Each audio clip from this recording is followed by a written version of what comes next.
ചെറുപ്പത്തിൽ പള്ളി ദർസിൽ കിതാബ് ഓതാൻ പോയപ്പോൾ എൻ്റെ തലക്ക് വഹാബിസം കുടുങ്ങി പറ്റി. മാവൂരിനടുത്ത കുറ്റിക്കടവ് പള്ളി ദർസിൽ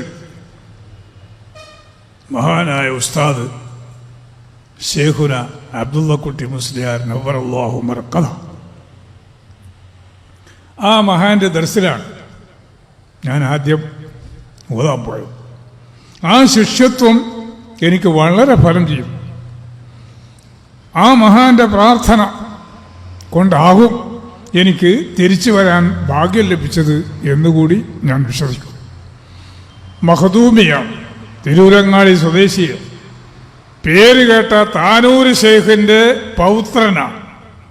പക്ഷേ എൻ്റെ കൽബിൻ്റെ ഉള്ളിലേക്ക് വഹാബിസം കയറി വന്നു. വഹാബിസം എന്ന് പറഞ്ഞാൽ ഇവിടെ കാണുന്ന മുജാഹിദിസത്തിൻ്റെ പകുതിയാണ്, ഫുൾ ഇല്ല. അപ്പൊ ഏത് ഏറ്റവും പഴച്ചത്? വഹാബിയേക്കാൾ പഴച്ചതാണ് മുജാഹിദ് എന്നർത്ഥം. എന്താണ് അവർ കൊണ്ടുവന്നതെന്നല്ലേ? അമ്പിയാക്കളോടോ ഔലിയാക്കളോടോ ഏതെങ്കിലും ഒരു സമയത്തൊരു സഹായം ചോദിച്ചാൽ ആ ചോദിക്കൽ ശിർക്കാണ്, സഹായം ചോദിക്കുന്നവൻ കാഫിറായി. അപ്പൊ മുഹീദ്ദീൻ ശൈഖ് രക്ഷിക്കണേ, ബദരീകളെ കാക്കണേ എന്നൊക്കെ ഒരു ശൈലി മുസ്ലിമീങ്ങളുടെ മുമ്പേ ഉണ്ടല്ലോ. അങ്ങനെ പറഞ്ഞവൻ കാഫിർ. പോരെ സമുദായം പിളരാൻ? മുസ്ലിം സമുദായത്തിൽ ഭിന്നിപ്പുണ്ടാകാൻ ഇനി വേറെ വല്ലതും വേണം? ഒരു മുസ്ലിം സഹോദരനെ എന്ത് ചീത്ത പറഞ്ഞാലും അവൻ ക്ഷമിക്കും. അവന്റെ മുഖത്ത് നോക്കി അവനെ വാപ്പനെ അധിക്ഷേപിച്ചാൽ പോലും ചിലപ്പോൾ ക്ഷമിക്കും. പക്ഷെ കാഫിർ എന്നങ്ങാനും പറഞ്ഞാൽ ഉടനെ കിട്ടുവടി. അത്ര വെറുക്കപ്പെട്ടതാ. അതാണ് സുന്നികളുടെ നേരെ ഇവർ പ്രയോഗിക്കുന്നത്. സുന്നികളൊക്കെ കാഫിറുകളാണ്. പക്ഷേ ചെറുപ്പത്തിൽ എനിക്കിത് മനസ്സിലാക്കാൻ കഴിഞ്ഞില്ല. പിന്നീടാണ് വായിച്ചു പഠിച്ച് മുന്നോട്ട് പോയപ്പോൾ അവരുടെ തന്നെ ചില കിതാബുകൾ കണ്ടു, വഹാബികളുടെ. അതിലൊരു സ്ഥലത്ത് സുന്നികളെ ഉദ്ദേശിച്ച് പറയാണ്, അമ്മാമൻകാല ലാ ഇലാഹ ഇല്ലല്ലാഹു മുഹമ്മദുർ റസൂലുള്ളാഹ്, വല്ലവനും ലാ ഇലാഹ ഇല്ലല്ലാഹ് മുഹമ്മദ് റസൂലുള്ളാഹ് എന്ന് ചൊല്ലിയാൽ അവൻ മുസ്ലിമായിക്കൊള്ളണം എന്നില്ല. ഫഹുവ അലാ ശിർക്കിഹി, അവന്റെ ശിർക്ക് വിശ്വാസത്തിൽ തന്നെയാണ്. കാരണം യദ്ഉൽ മൗത, മരിച്ചുപോയ ഔലിയാക്കളെ അവൻ വിളിച്ച് പ്രാർത്ഥിക്കുന്നു. എന്തിന്? ലിഖളാഇൽ ഹാജാതി, ആവശ്യങ്ങൾ നിറവേറ്റി കിട്ടുവാൻ. വതഫ്രീജൽ ഖുർബാതി, വിഷമങ്ങൾ നീക്കി കിട്ടുവാൻ.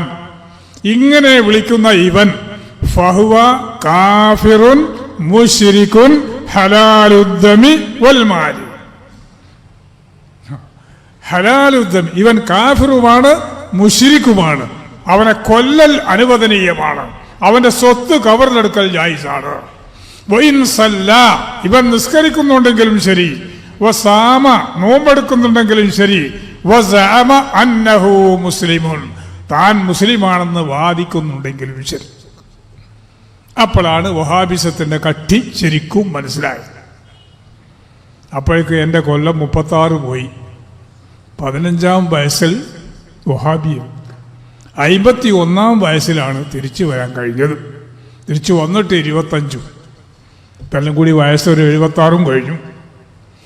ഏതായാലും ആ തെറ്റിയ കാലത്തെ ജീവിത ദിവസം ഒരു നിലക്ക് ഗുണപകരമാണ്.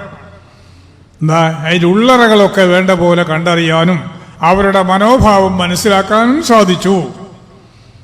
പിന്നെ ഒരാശ്വാസം എനിക്കുള്ളത് റസൂലുള്ളാഹി സ്വല്ലല്ലാഹു അലൈഹി വസല്ലം പറഞ്ഞു, അത്തായിബു മിനൽ ദംബി കമല്ലാ ദംബ ലഹ്, ഒരു തെറ്റിൽ നിന്നൊരാൾ തൗബ ചെയ്ത് മടങ്ങിയാൽ ആ തെറ്റ് ചെയ്യാത്തവനെ പോലെയാണ്. അൽഹംദുലില്ലാഹ്, അതെൻ്റെ കഥ.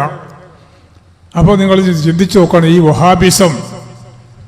വഹാബിസം മുഹമ്മദ് ബിൻ അബ്ദുൽ വഹാബ് നജ്ദിയാണ് അതിന്റെ സ്ഥാപകൻ.